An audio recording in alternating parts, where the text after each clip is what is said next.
Ship Island is one of the most famous of the barrier islands in the Mississippi Sound, and people have been visiting Ship Island by ferry for decades.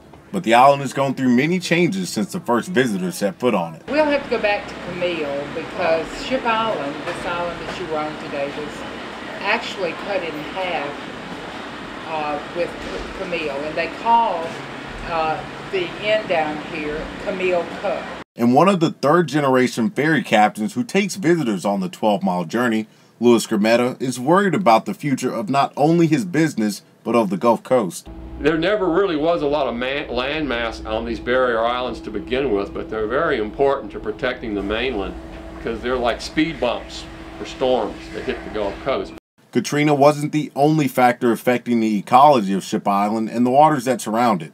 Just 5 years after Katrina, the BP oil spill happened.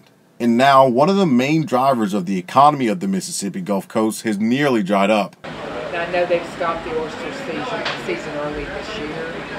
They just weren't getting any. I'm concerned about the seafood industry that we don't have anymore down here in the Mississippi Sound. You don't see any shrimp boats working today, do you? Not one. Dr. Graves acknowledged that there are things being done to try to stimulate life in the waters of the Mississippi Sound.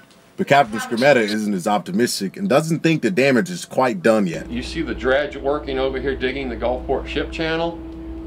It's pulling out naturally flowing sand from the east that builds the islands up. It's picking that sand up and moving it artificially to an area where it shouldn't be, and it actually has an effect on the islands as well. Back on the mainland, some residents are optimistic about what's going to happen to the Gulf Coast area.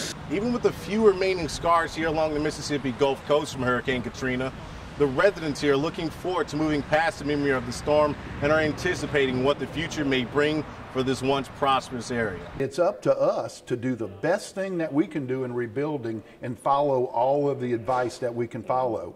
Reporting from Harrison County, I'm Gabriel Austin.